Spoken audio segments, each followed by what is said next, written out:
2023 September 10 വടക്കേ African Mediterranean രാജ്യമായ ലിബിയയിലെ തീരദേശ ഡെർന നഗരത്തിൽ അതിതീവ്ര മഴയും കൊടുങ്കാറ്റുമുൾപ്പെടെ പ്രളയസമാന രീതിയിൽ കാലാവസ്ഥ മാറി.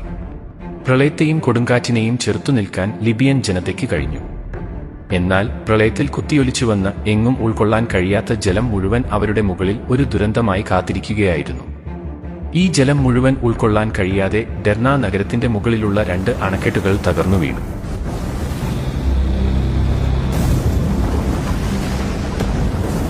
എന്നാൽ ഈ ഡാം തകർച്ചയെ ചെറുത്തുനിൽക്കാൻ ലിബിയൻ ജനതയ്ക്ക് കഴിഞ്ഞില്ല. 5200 പേർ മരിക്കുകയും 10,000-ലധികം ആളുകളെ കാണാതാവുകയും ചെയ്ത ഈ ദുരന്തം കഴിഞ്ഞ 130 വർഷത്തെ ചരിത്രത്തിൽ വടക്കേ ആഫ്രിക്കയിൽ ഉണ്ടായ ഏറ്റവും വലിയ വെള്ളപ്പൊക്ക ദുരന്തമാണ്. ശേഷം ലിബിയയിലെ ഡാം തകർന്ന പശ്ചാത്തലത്തിൽ ന്യൂയോർക്ക് ടൈംസ് പുറത്തുവിട്ട ഒരു റിപ്പോർട്ടുണ്ട്. ലോകത്തെ ഏറ്റവും അപകടകരമായ നിലയിൽ സ്ഥിതി ചെയ്യുന്ന ഡാമുകളിൽ പ്രധാനപ്പെട്ട ഒന്ന് മുല്ലപ്പെരിയാറാണ്.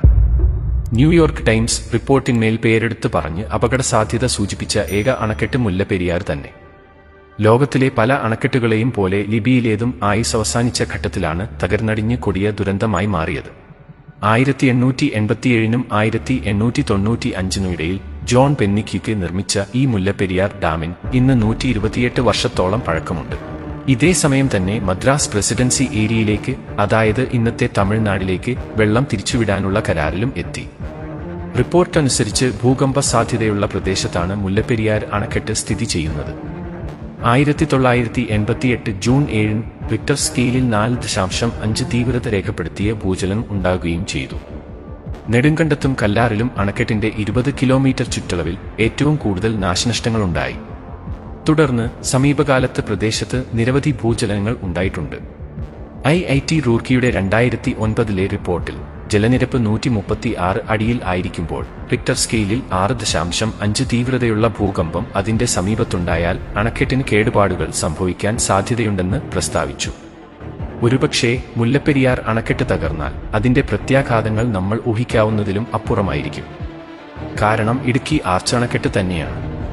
മുല്ലപ്പെരിയാർ അണക്കെട്ടിന്റെ തകർച്ച ഇടുക്കി അണക്കെട്ടിനെ ബാധിച്ചാൽ അത് കേരളത്തിലെ എറണാകുളം, കോട്ടയം ജില്ലകളിൽ വ്യാപകമായ നാശം വിതച്ചേക്കാം.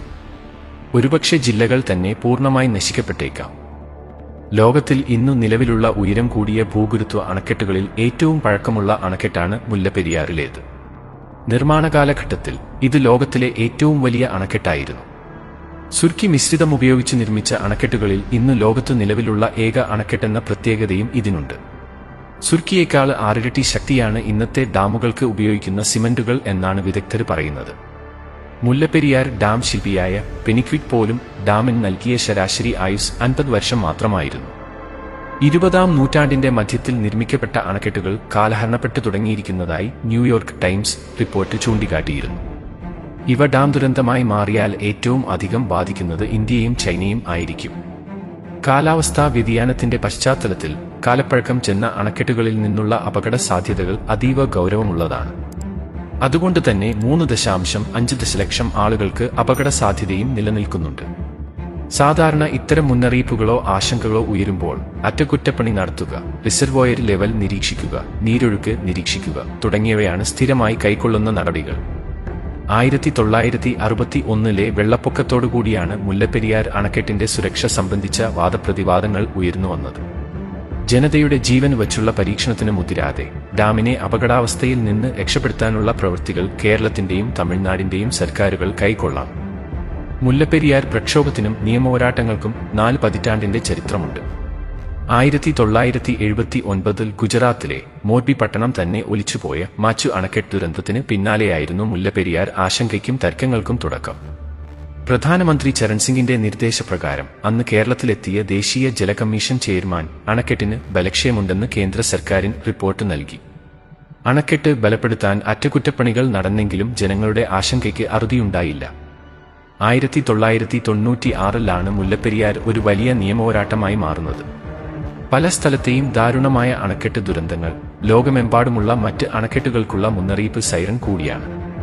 ഡാർന നഗരത്തിന് ആ വിധി ഉണ്ടായത് കാലാവസ്ഥ ഉയർത്തിയ ഭീഷണി അധികാരികൾക്ക് തിരിച്ചറിയാനും മുൻകരുതലുകൾ എടുക്കാനും സാധിക്കാത്തതാണ്. മാറുന്ന കാലാവസ്ഥയിൽ അണക്കെട്ടുകൾ ഉയർത്തുന്ന ഭീഷണിയാണ് ഇത് അടിവരയിടുന്നത്. ഭയപ്പെടുത്താനല്ല, ജാഗ്രത പുലർത്തി ആവശ്യമായ മുന്നൊരുക്കങ്ങൾ നടത്താനാണ് ന്യൂയോർക്ക് ടൈംസ് റിപ്പോർട്ടിനെ ഗൗരവത്തിലെടുത്തുകൊണ്ട് അധികാരികൾ നടപടിയെടുക്കേണ്ടത്.